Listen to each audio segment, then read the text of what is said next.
बिस्मिल्लाहिर्रहमानिर्रहीम। अस्सलाम वालेकुम। मेरा नाम है फ़िज़ाना और आप देख रहे हैं एजुकेशनल साइकिल।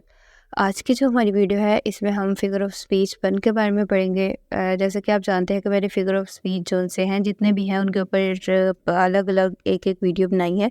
तो आज की वीडियो भी जो है ये भी फ़िगर ऑफ स्पीच पे है और आज जो फ़िगर ऑफ स्पीच जो हम पढ़ेंगे जिसे समझने की कोशिश करेंगे उसका नाम है पन।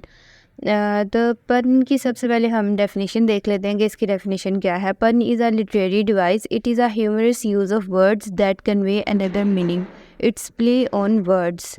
तो पन ये है कि पन सबसे पहले तो हमें पता है कि एक लिटरेरी डिवाइस है, मतलब इसे हम लिटरेचर के अंदर यूज़ करते हैं। और पन का जो यूज़ है वो भी जो राइटर्स होते हैं वो अपनी जो राइटिंग है उसे ज़्यादा अपने रीडर्स को इन्फ्लुएंस करने के लिए या फिर अपनी राइटिंग को ज़्यादा अफेक्टिव बनाने के लिए इसका यूज़ करते हैं। अब ये पन है क्या? पन का यूज़ का मतलब ये है कि हम ऐसे वर्ड्स यूज़ करते हैं अपनी राइटिंग के अंदर जिसके ज़रिए लाफ्टर भी आए और वो थोड़े ह्यूमर भी पैदा करे, और ऐसे वर्ड्स जो कि डबल मीनिंग को कन्वे करते हैं। उनका मतलब जो सा होता है वो दो तरह का हो सकता है। तो पन जो सा होता है ये हम यूज़ करते हैं, ऐसे वर्ड्स ये होते हैं जो कि डबल मीनिंग को कन्वे कर रहे होते हैं और ये लाफ्टर भी लाते हैं और ये ह्यूमर भी पैदा करते हैं। हम वर्ड्स के साथ मतलब वर्ड्स को इस तरीके से यूज़ करते हैं कि वो डबल मीनिंग कन्वे कर रहे होते हैं, मतलब वर्ड्स के साथ थोड़ा सा उनको डिफरेंट तरीके से यूज़ करना। तो ये इसे हम पन कहते हैं। तो पन एक लिटरेरी डिवाइस है और इसका जो यूज़ है वो जो राइटर्स हैं वो अपनी राइटिंग के अंदर ह्यूमर या फिर लाफ्टर पैदा करने के लिए वो इसे यूज़ करते हैं ताकि जो उनका रीडर है उसे इनकी राइटिंग ज़्यादा इफेक्टिव लगे, वो ज़्यादा इन्फ्लुएंस हो। तो वर्ड्स का यूज़ यहाँ पन में इस तरीके से होता है। और अगर आप शेक्सपियर की राइटिंग देखें तो वो पन जो एक लिटरेरी डिवाइस है इसे बहुत ज़्यादा यूज़ करता था अपनी राइटिंग के अंदर। शेक्सपियर की राइटिंग में ऑलमोस्ट आपको इसका यूज़ मिलेगा। अब हम आगे इसकी एग्जांपल्स देख लेते हैं ताकि आपको इसकी और भी ज़्यादा अच्छी समझ आए। तो इसकी एग्जांपल्स में जो सबसे पहली एग्जांपल है वो है thief who stole a calendar got 12 months. अब इस जुमले के अंदर आप देखेंगे कि जो 12 है ना वो 12 मंथ्स जोन सा है ये आपको डबल मीनिंग कन्वे कर रहा है। एक तो ये है कि चोर ने जो कैलेंडर चुराया, तो हम जानते हैं कि कैलेंडर पे 12 मंथ्स के बारे में ही होता है सारा कुछ।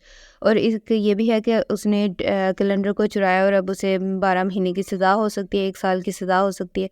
तो इस तरह जो उनसे पन होता है जब हम इसका यूज़ करते हैं तो हम ह्यूमरस वे में एक तो वर्ड्स को यूज़ करते हैं, दूसरा ये लाफ्टर पैदा करते हैं।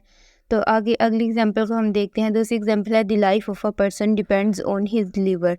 अब इसमें जो लिवर है वो दो मायनी जो से हैं डबल मीनिंग को कन्वे कर रहा है। सबसे पहले तो ये है कि एक इंसान की जो ज़िंदगी है वो लिवर है, एक तो जो हमारा बॉडी ऑर्गन है जिसके ऊपर वाकई में हम बहुत ज़्यादा डिपेंड कर रहे होते हैं, हमारी ज़िंदगी उस पर डिपेंड कर रही होती है। एक वो वाला लिवर हो गया और एक लिवर हो गया कि जो भी इंसान है उसके मुताबिक मतलब उसकी जो ज़िंदगी होती है वो होती है। तो इस तरह ये लिवर जो है यहाँ डबल मीनिंग को कन्वे कर रहा है। अगली एग्जांपल है you are right so I left. अब यहाँ ये भी हो सकता है कि हमने अपने किसी दोस्त से कहा कि यू आर राइट, मतलब वो इस किसी और तरफ जा रहा है और आप लेफ़्ट की तरफ जा रहे हैं, वो राइट की तरफ जा रहे हैं। या फिर आप यहाँ लेफ़्ट का यूज़ किसी दूसरे तरीके से भी कर सकते हैं। एक तो सही गलत के तौर पर भी और एक साइड्स के तौर पर भी कि वो राइट की तरफ और आप लेफ़्ट की तरफ जा रहे हैं। तो इस तरह हम पन का यूज़ करते हैं, इसके ज़रिए डबल मीनिंग कन्वे होते हैं, रीडर को थोड़ा इंटरेस्टिंग भी लगता है क्योंकि जितने भी फिगर ऑफ स्पीच हैं इन सब का यूज़ ही इसलिए होता है कि हमारी राइटिंग जो है इफ़ेक्टिव बने। तो पन का यूज़ भी जो है वो इसीलिए ही किया जाता है कि राइटिंग जो है वो इफ़ेक्टिव लगे और रीडर जो है अपने हमारी राइटिंग में ज़्यादा से ज़्यादा इंटरेस्ट ले। जैसे मैंने आपको पहले भी बताया कि शेक्सपियर जो है वो भी अपनी राइटिंग में इसका जो बहुत ज़्यादा यूज़ करता था। और आई थिंक उसकी इसीलिए भी शायद उसकी जो शेक्सपियर है वो इतना ज़्यादा फेमस है, या उसके प्लेज़ या जो भी उसने लिखा वो बहुत ज़्यादा फेमस है कि वो लिटरेरी डिवाइस को बहुत इफ़ेक्टिवली अपनी राइटिंग के अंदर यूज़ करता था।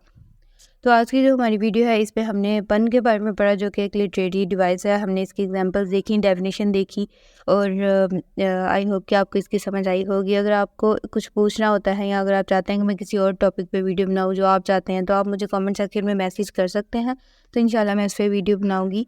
और अगर आपको कोई कन्फ्यूजन होती है वो भी आप मुझसे पूछ सकते हैं। तो अगर आपको वीडियो की समझ आई है तो प्लीज़ मेरे चैनल को सब्सक्राइब करें, शेयर करें, कॉमेंट्स करें।